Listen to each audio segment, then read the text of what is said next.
નમસ્કાર દોસ્તો. એવું કહેવાય છે કે સમય સમય બલવાન હૈ, નહીં મનુષ્ય બલવાન. કાબે અર્જુન લૂંટ્યો, વહી ધનુષ વહી બાણ.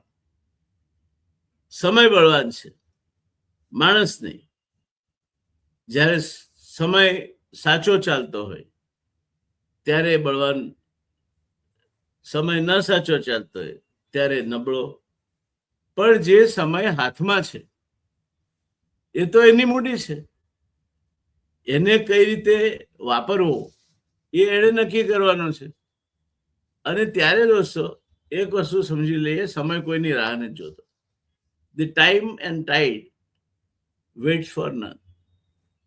સમય પોતાની આગળ ચાલનારને પણ નથી ચલાવી લેતો, સમય પોતાથી પાછળ ચાલનારને પણ નથી ચલાવી લેતો. બધાને એક સરખો જ સમય મળે છે. કેટલાક એનો અસરકારક રીતે બહુ જ કાબેલિયતથી ઉપયોગ કરે છે.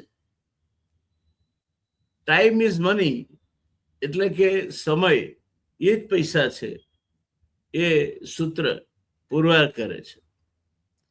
કેટલાક એનો વ્યય કરે છે અને ભૂલી જાય છે કે time and ટાઈડ weight four none. દરિયાની ભરતી અને સમય કોઈની રાહ જોતા નથી. સમય ચૂકી જનાર વ્યક્તિ ત્યાં જ રહી જાય છે. સમય સાચવી લેનાર વ્યક્તિ ને સમય અનેક ગણો સાચવી લે છે. અને એટલે જ કહેવાય છે કે સમય વર્તે સાવધાન. દેશના એક ટોચના ઉદ્યોગપતિએ કહ્યું છે, જ્યારે એમને કોઈએ પૂછ્યું કે તમને આ ઔદ્યોગિક સામ્રાજ્ય ચલાવો છો, છતાં અમને આટલો બધો સમય ચર્ચા માટે આપ્યો, તો આટલો સમય તમને મળે છે કઈ રીતે? પેલા ઉદ્યોગપતિએ જે જવાબ આપ્યો એ જીવનમાં ઉતારવા જેવો છે.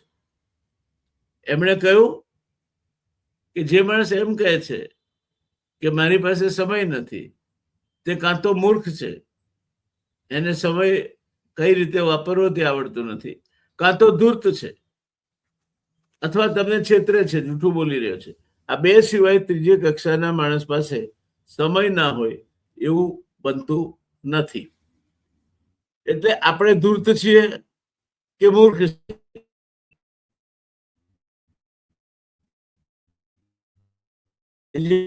આપણે પ્રશ્ન પૂછી અને એ જવાબ મેળવી લેવાનો. આ બધી બાબતોને તમારા રોજિંદા વ્યવહાર, જીવન પદ્ધતિ, ધંધો, વેપાર, વ્યવસાયિક ક્ષેત્ર જેવા કે ડોક્ટર, ચાર્ટર્ડ એકાઉન્ટન્ટ, પ્રશિક્ષક, કન્સલ્ટન્ટ વગેરે બધા જ ક્ષેત્રોમાં ટાઈમ મેનેજમેન્ટ એટલે કે સમયનું વ્યવસ્થાપન અને યોગ્ય આયોજન, સમયનો સાચો ઉપયોગ તમને તમારા ક્ષેત્રમાં આગળ લઈ જાય છે. તમારા ક્લાયન્ટ્સ તમારાથી રાજી રહેશે, કારણ કે સમયસર એમનું કામ થાય છે, સમયસર તમે મળો છો અને નિર્ધારિત સમયે તમે જે વચન આપ્યું હોય તે પૂરું કરો છો. પોતાની વાત કરીએ તો પોતાનો વારસો કોને આપશો? તમે કહેશો મારી પાસે શું છે, જે છે વિલ કરીશું. હું એ વારસાની વાત નથી કરતો. પોતાનો વર્ષોનો એન્જિનિયર, અર્થશાસ્ત્રી, એડમિનિસ્ટ્રેટર, જાહેર જીવનના હોદ્દેદાર જેવા કે સરદાર સરોવર નર્મદા નિગમ જેવા ભારતના મોટામાં મોટા પ્રોજેક્ટના ચેરમેન, 3 વખત કેબિનેટ મિનિસ્ટર, એક સફળ કટાર લેખક, ગુજરાતી, હિન્દી તેમજ અંગ્રેજીમાં યુટ્યુબ વિડીયો થકી માહિતી ક્ષેત્ર સાથે જોડાયેલ અને ઘણી બધી શિક્ષણ સંસ્થાઓમાં તેમજ અન્યત્ર જેમને આ વિષય પર સંવાદ કરવા માટે બોલાવવામાં આવે છે, આમંત્રિત કરવામાં આવે છે, જે એક કુશળ અને નીવડેલ વક્તા ગણાય છે. અને સમય મેનેજમેન્ટ એટલે સમય અનુશાસિત રીતે કઈ રીતે વાપરવું તેના નિષ્ણાત છે, તેવા ગરવા ગુજરાતી ડોક્ટર જયનારાયણ વ્યાસ ગણી શકાય. એટલે હું જાતે ઓળખાણ મારે આટલી વિસ્તૃત એટલા માટે આપવી પડી કે સાચી ઓળખ વગર હીરાની પણ પરખ થતી નથી, અને જાહેર ખબર અને જાતે કહેવા વચ્ચે આટલો ફરક હોય છે.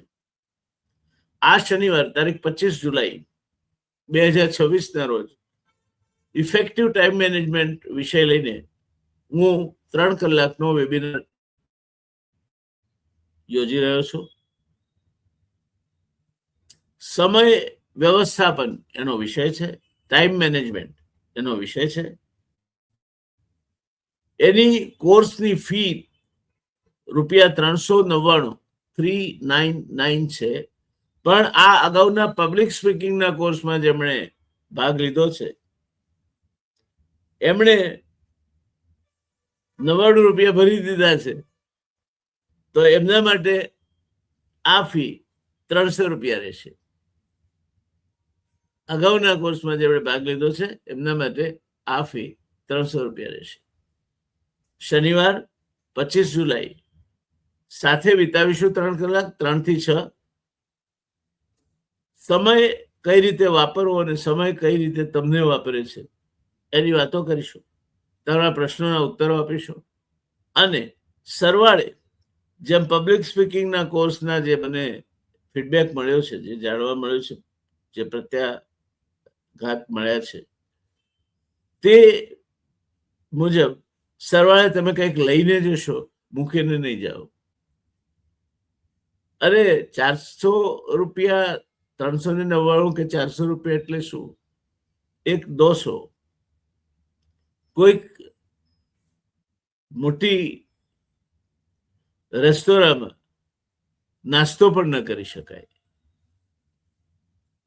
અમદાવાદમાં એવી રેસ્ટોરાં છે જે શેરડીનો રસ એક ગ્લાસ ₹100 કરતા વધારે કિંમતે વેચે છે અને લોકો લે છે. શું છે એમાં? શેરડી તો એ એક જ જગ્યાએથી ખરીદે છે જ્યાંથી બધા શેરડીવાળા ખરીદતા છે, જાતે નથી ઉગાડતા. પણ એ રસ અને એને રજૂ કરવાની વૈવિધ્યપૂર્ણ પદ્ધતિ એ રસને વેચાવે છે. દોસ્તો, છેલ્લે મહાત્મા ગાંધીજીને યાદ કરીને આપણે આ વાત પૂરી કરીએ.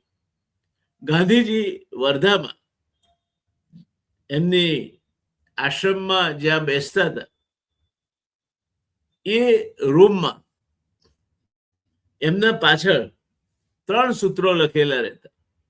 પહેલું સૂત્ર હતું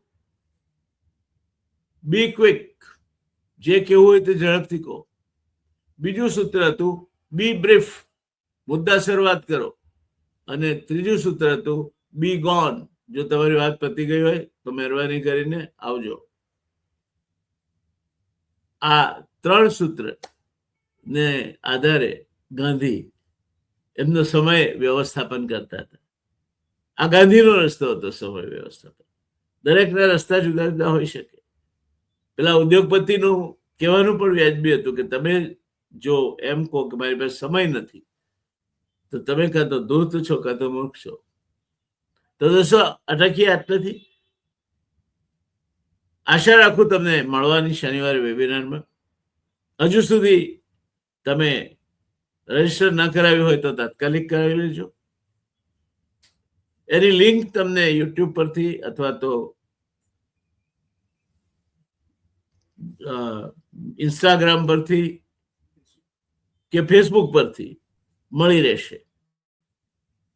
મારો વ્યક્તિગત નંબર તમારી પાસે હશે જ. ના હોય તો લખો 9825005335. 9825005335. ડોક્ટર જય નારાયણ વ્યાસ. મળીએ. Have a nice time. આવજો. ધન્યવાદ.